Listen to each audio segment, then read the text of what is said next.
Editing जिन्दगीको होस् या सम्बन्धको, बोलीको होस् या व्यवहारको, हिँडाइको होस् या बसाइको, style or fashion, video or photo, सबैलाई मानिसहरू राम्रो बनाउन चाहन्छन्, किनकि सबै कुरामा घटिकमी या गल्ती हुन्छ नै। तर यात्रा त्यहीँ सकिँदैन। मेरो पनि जिन्दगीमा धेरै घटिकमीहरू थिए। एडिटिङ गरेर नराम्रो फ्याँकी राम्रो बनाउँछु भन्ने सोचमा धेरै प्रयासहरू असफल भए।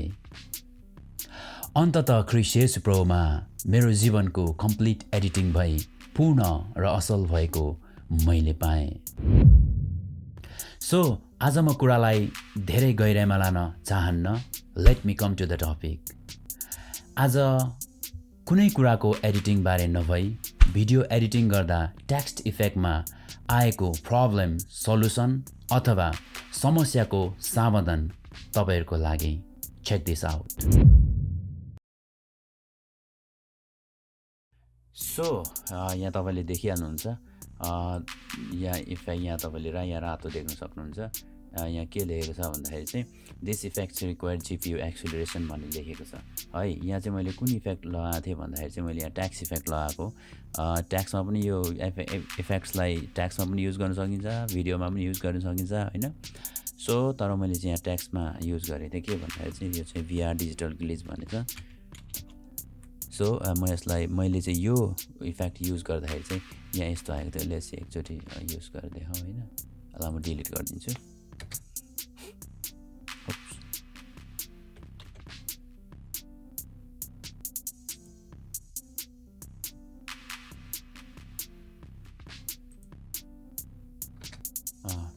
यहाँ म एकचोटि फेरि युज गरेर देखाइदिन्छु है। भिआर डिजिटल ग्लिच भन्ने यहाँ अप्लाई गर्दा यस्तो आउँछ हैन। सो यसलाई सल्भ गर्नुको लागि चाहिँ के गर्ने भन्दाखेरि चाहिँ हामी सिधै फाइलमा जाने, फाइलमा गएर प्रोजेक्ट सेटिङ छ, यो प्रोजेक्ट सेटिङमा जाने, प्रोजेक्ट सेटिङमा गएपछि जेनरलमा जाने, जेनरलमा गइसकेपछि रेन्डरमा जाने, रेन्डरमा गएर यहाँ तपाईले पाउनुहुन्छ mercury playback engine software only भन्ने चाहिँ भर्खर अहिले चाहिँ हालमा रिसेन्टली चलिरहेको छ है। तर यहाँ अप्सन छ, अप्सनहरुमा के छ भन्दा Mercury playback engine GPU acceleration ब्र्याकेटमा CUDA लेखेको छ।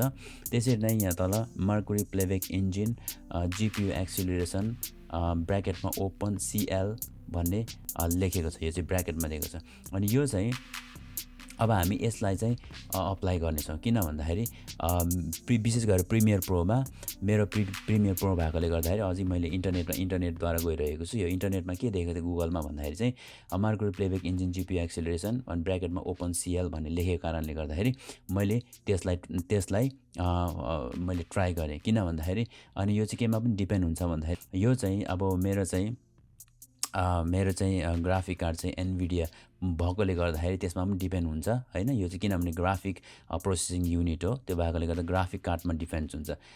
सो यो मेरो चाहिँ अब एनभिडिया भएकोले गर्दा जीपीयू एक्सिलरेसन ओपन CL मा युज गरे। हुनसक्छ तपाईको ग्राफिक कार्ड कुन छ त्यसमा पनि डिपेन्ड हुनसक्छ। यदि यो तपाईले यो लाउँदाखेरि प्रिमियर प्रो छ तर तपाईले यो लाउँदाखेरि भएन भने चाहिँ तपाईको कार्ड चेक गर्नुपर्ने छ, ग्राफिक कुन छ त्यही अनुसारले तपाईले गोडा पनि यो सबै ट्राई गर्नु। जसरी मैले पनि यो सबै ट्राई गरेँ त्यसरी नै तपाईले पनि सबै ट्राई गर्न सक्नुहुन्छ। तर यो अरु ट्राई गर्दा भएन। सो यो ट्राई गर्दा चाहिँ भएकोले गर्दाखेरि अब तपाईले यसलाई यहाँ गए पछाडी तपाईले ओके गर्नुहोस्। ओके गरेपछि यहाँ म ओके गर्नुभन्दा अगाडि यहाँ यस्तो छ हैन। यहाँ तपाईले साइडमा यो देख्न सक्नुहुन्छ।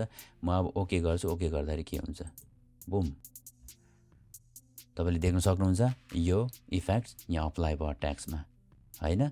यो ट्याक्समा अप्लाई भइसक्यो। सो अब तपाईले यो ट्याक्सलाई अब यो इफेक्ट अप्लाई भए पछाडी तपाईले यहाँ जे पनि गर्न सक्नुहुन्छ है। जस्तो पनि गर्न सक्नुहुन्छ, जे तपाईलाई मन पर्यो त्यही गर्न सक्नुहुन्छ। ओके सो यति नै छ। तपाईले यो यदि यहाँ यसलाई अझै धेरै एनिमेटेड गर्न चाहनुहुन्छ भनेदेखिलाई तपाईले यो डिस्टोर्सनमा गएर यहाँ तपाईले यो सबैलाई की फ्रेमको सहायताद्वारा तपाईले हरेक कुरा गर्न सक्नुहुन्छ। अलराइट सो आजलाई चाहिँ यति नै छ if you get any helpful tips from this video please subscribe my YouTube channel मेरो युट्युब च्यानललाई सब्सक्राइब गर्नुहोला प्रतिक्रिया दिनुहोला अनि लाइक गर्न नभुल्नुहोला आजलाई यति भन्दै म बिदा हुन चाहन्छु तपाईको दिन जहिले पनि आशिषमय रहेको होस् गड ब्लेस